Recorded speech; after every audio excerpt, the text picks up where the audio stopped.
the biggest OG channel for art education and just free content in terms of learning how to draw.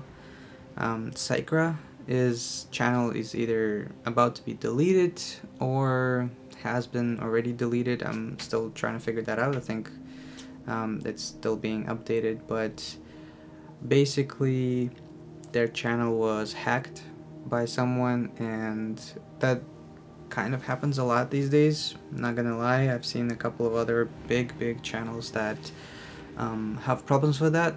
And usually what happens is someone hacks your YouTube channel, and after a little bit of time they change the name, the banner, they change the videos, they private everything, and then they start streaming a bunch of videos trying to buy you Bitcoin and use like fake numbers and fake accounts to take that money away from you. And those videos and streams, they keep going on and on, and usually, again, that's standard scenario. What happens is the YouTubers freak out and they try to reach out to YouTube team saying, hey, this is what happened, I'm the real person, I'm not trying to scam people with Bitcoin.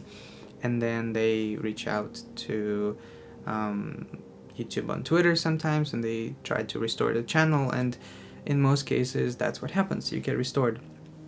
In this specific scenario, which is really sad, is that Sycra's channel was hacked, and they were been running cryptocurrency stuff, and then after that happened, they used some sort of company stuff, logo or music or anything like that. So a different company copyright striked and attacked like Sycra's channel in a way, saying, hey, you can't use this. And most of the time I'm pretty sure that was automatic, that nobody sat there and actually checked anything.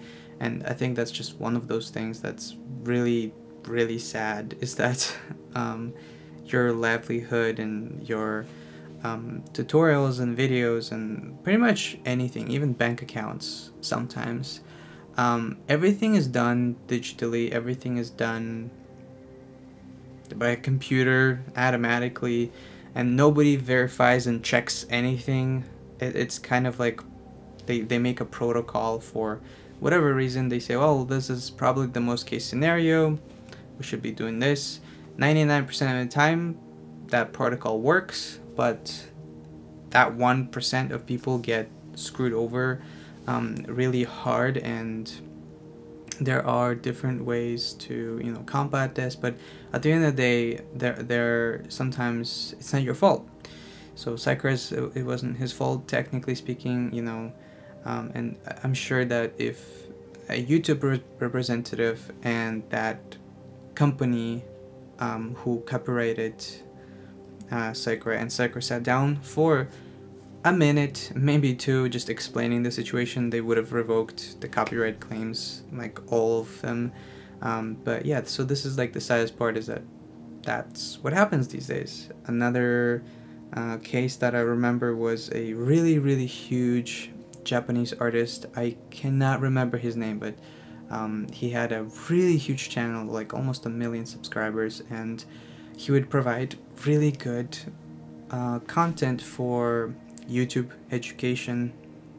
And I think he was using a Google Drive to submit homework from students and receive it, and I think just one person uploaded like a bad image, either on purpose or accidentally or something, and he wasn't aware of it. Like, that person was just like, oh, I didn't know that's what's happening, and then immediately he got shut down. All of his videos are gone, all of his work is gone. And just as a person, I know this is hard to understand for kind of most people. I didn't understand it either before, is that it is really hard to make YouTube videos. You have to write a script, talk about like what you want to talk about, then you have to set it up, you have to change the light in your room, and that takes like forever.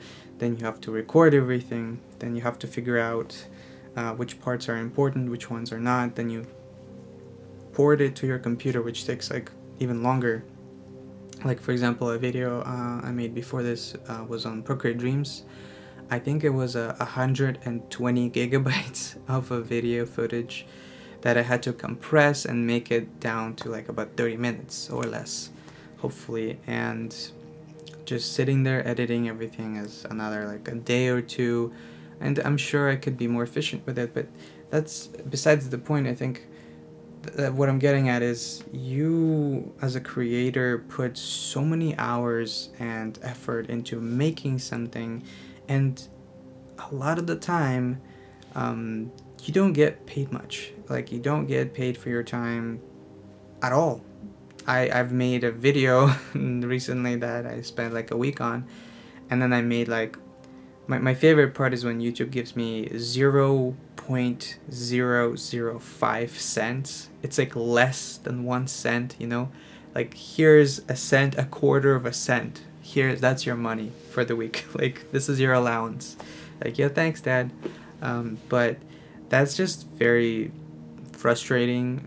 Not because, oh, I want to make money. No, it's because you put all this effort, and at any moment of given time, tomorrow, next, even right now, like at any moment, like in 3 minutes, my channel could be gone.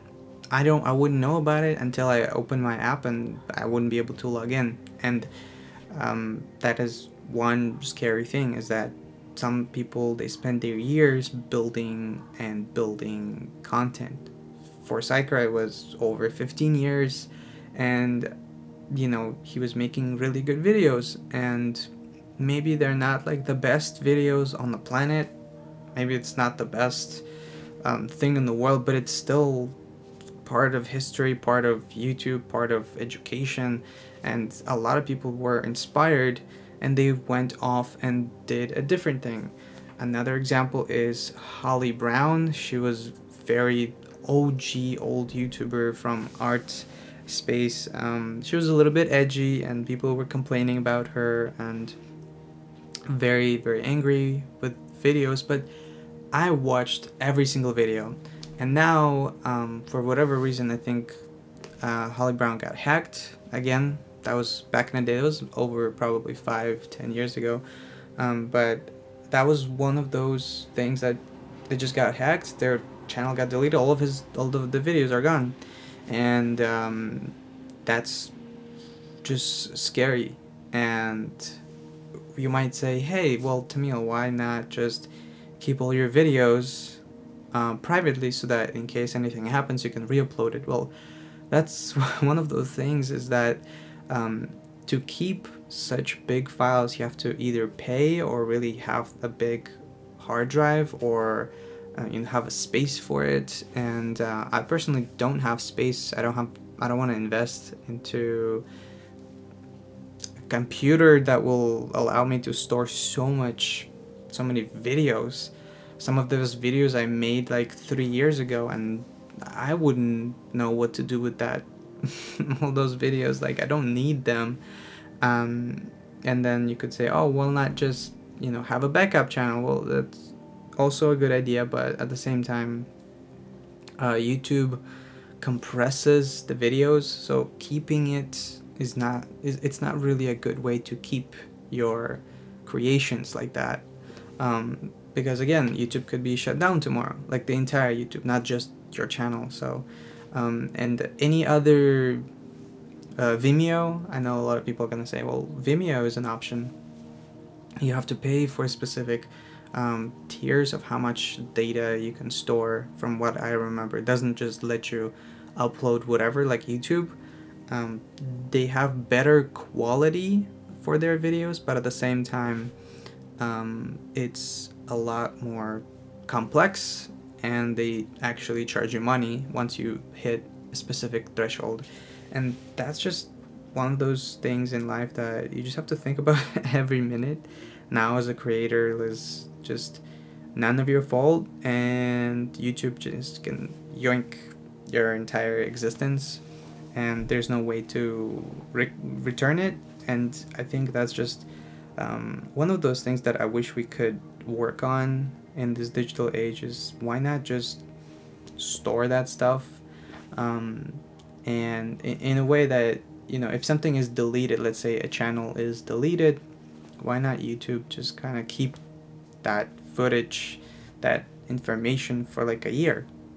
Maybe something happens and you can just restore all of it. No, it just delete it forever.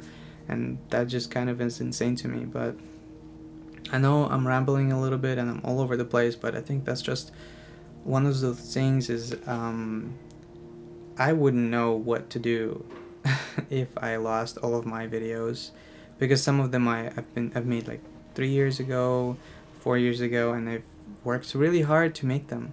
And I think Sycra said that you can re-upload them, recover any of the footage, just completely free for anyone, as long as it's not a private like tutoring student session. You can do whatever, and you can pretty much copy paste any of them tutorials and all that stuff, and hopefully that will preserve a little bit of the legacy of his videos. But I don't know, I think I just wanted to make this video specifically just talking about how ethereal everything is, even if it's on YouTube, and sometimes things just can go away in an instant, and that is just so sad and insane to me. And I don't know what to do with that information. I've known that it was happening before, but a lot of there would be more and more security measures to stop, you know, mobile message protection, but now that doesn't even work anymore, and that is just getting worse and worse. And when you have your career tied to that specific part of the industry, it just baffles me that we're not looking for solutions as people, as like YouTube, to find something that we can maybe find a way to fix those loopholes in case anything happens, you know. Whatever, it's kind of like someone is, I think it's a very good example of how I look at it, is you building a building you building a house that goes very, very high up, and every single day, maybe not every single day, but in most days you work on it. If that's your full-time job as a YouTuber, you come in, you work on the wall, you make the stairs, and then you finish that floor, you release a video. Then the next day you come in, you go all the way up, like 54 floor, like this is your 55th video, and you work on it more, and you edit it, and you script it, and you build that floor again, and you release that video, and it just go up and up and up and up, and then someone can just take that away from you and meet zero repercussions, zero compensation. I think that's just the craziest part, is that you've worked so hard on that house. You see a house every day, you pass by, you know, go to school or go to work, and there's a house there, this super stupid tall, and then one day it's just gone. Someone just took it down, not the person who built it, not the person who owns it. Like YouTube kind of owns that house, like YouTube owns that house and can do whatever it wants with it.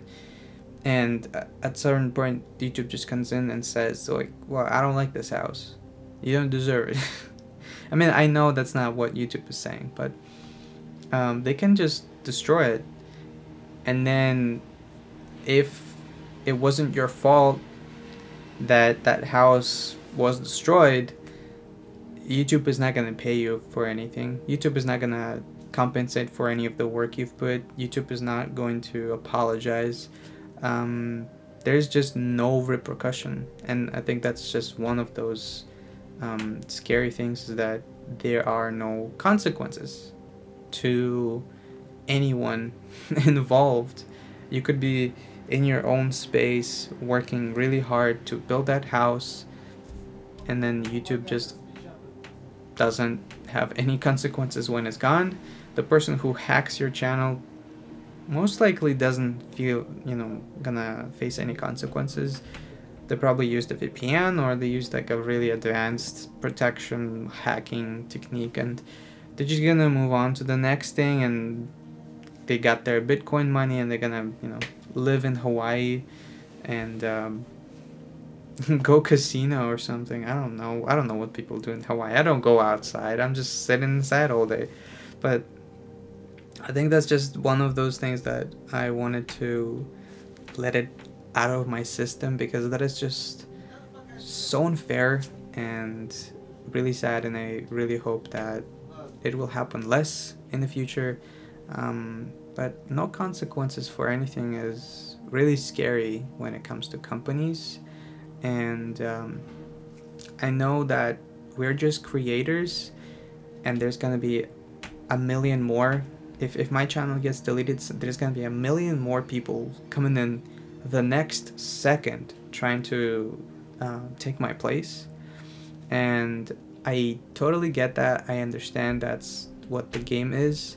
But if you've already made if you've already made this far, if you're Sycra and you've made this much effort and this much content for the community, for the world, and I feel like that deserves at least a little bit recognition, but probably not how the real life works. I think that also just reminds me of that tale of when I was in high school. I think we read a book. It's probably Greek or a very famous book story that I just can't remember the name right now, but it was basically people in the forest, and they were trying to find a place to live, and everything was dark, and it was really, really hard and tough for them, and they were struggling, and they're about to like starve, and all those things are happening. And then they finally find like a spot they can move into as people, as like a town. And the worst thing happens is it gets all dark.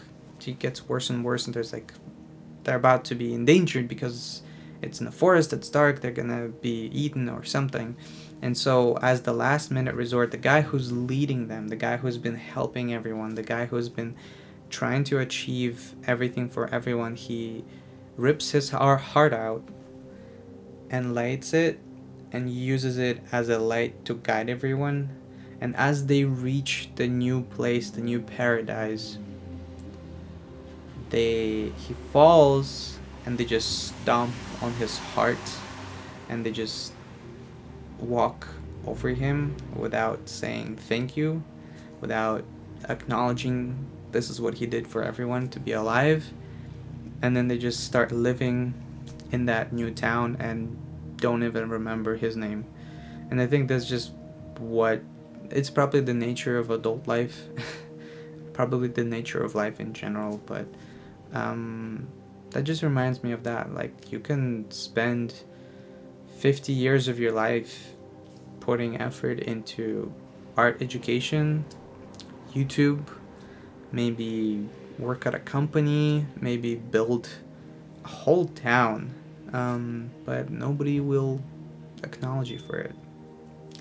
So that's what I wanted to talk about today. Thank you for watching. If you listened this far, I applaud you, because I I usually don't make videos like these that are like super long, and I usually lose my train of thought. But other than that, I really hope that doesn't happen to anyone again. Hopefully YouTube will fix it, and just in general, it's really sad.